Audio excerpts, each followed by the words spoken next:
সেই রিচার্জটা ফ্রি ছিল, net free ছিল। আজকে সেই রিচার্জটা কিন্তু যখন আস্তে আস্তে সমস্ত কোম্পানিগুলো কমে গেল, তখন জিও এখন 699, আবার আমরা বিএসএনএল এ ফেরার পতঞ্জলি বিএসএনএল এ ঢোকার চেষ্টা করছি। তো এই বুনিয়াদী প্রাথমিক বিদ্যালয়গুলো আছে বলে এখনো পর্যন্ত নিরক্ষরতা কম আছে। আজকে হয়তো ভাবছি 5,000 টাকা বেতনে সেন্টফোর্ড বা ফিউচারিস্টিক স্কুল বা সেন্ট জোসেফ নিয়ে গিয়ে স্কুল, ইংলিশ মিডিয়াম স্কুলে আমার বাচ্চাকে আমি নিয়ে যাচ্ছি, কিন্তু এই বাচ্চাটাকে যে ওই স্কুলে নিয়ে যাচ্ছি আজকে 5,000 টাকা আমি বহন করতে পারছি। কিছুদিন পরে ওই ফিসটা যখন এই বুনিয়াদী শিক্ষার এই প্রাথমিক শিক্ষাগুলো বন্ধ হয়ে যাবে, প্রাইমারি স্কুলগুলো, তখন ওখানে কিন্তু পার মান্থ বেতনটা 17,000 টাকা হয়ে যাবে। তখন আবার কিন্তু আমার গ্রামে অশিক্ষা বাড়বে। আমি একদম পাড়া গ্রামের ছেলে, সেই জায়গাটা থেকে উপলব্ধি করেই বলছি যে দয়া করে প্রত্যেকেই নিজের ছেলেকে প্রাইমারি এডুকেশনে পাঠান। আমি বলছি যে সমস্ত মাস্টারমশাইরা পেয়েছেন, এই মাস্টারমশাইরা কিন্তু যথেষ্ট পরীক্ষা দিয়ে এই প্রাইমারি স্কুলে মাস্টার শিক্ষকতা পেয়েছেন, এবং এনাদের কাছে যেটা শিখবেন সেটা সঠিক শিখবেন। ওই 1700 টাকা দিদিমণি বা মাস্টারের কাছে গিয়ে how are you, what do you want, what are you going from, where are you coming from, এর বাইরে কয়েকটা ইংরাজি বুলি ছাড়া আপনি শিখবেন না।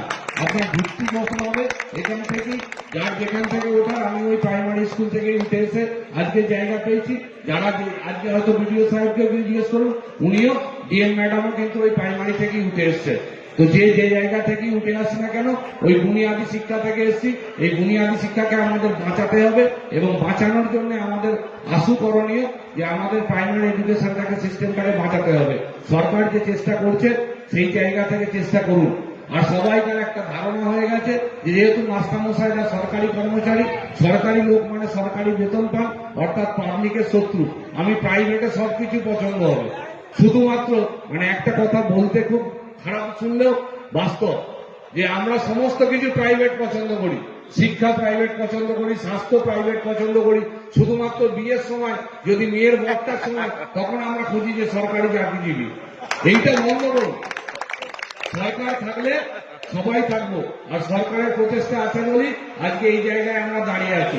তাই অনুরোধ করব যে ছেলেদেরকে ওই ফিউচারিস্টিক স্কুলে, কেজি স্কুলে তোতা পাখির গুলি শেখাতে না পাঠিয়ে এখানে যথেষ্ট যোগ্য মাস্টারমশাই শিক্ষকরা আছেন, এনাদের কাছে পাঠান। প্রাইমারি স্কুলগুলোকে প্রাণবন্ত করে তুলুন। আগামী দিনে আমরা কিন্তু আরো উজ্জ্বল ভবিষ্যৎ এই প্রাইমারি স্কুল থেকে উঠে আসবো। ধন্যবাদ স্পোর্টস সুষ্ঠুভাবে করার জন্য মাস্টারমশাইদের এবং এসআই ম্যাডামকে আমার পক্ষ থেকে ধন্যবাদ জানিয়ে আমি আমার বক্তব্য শেষ করছি।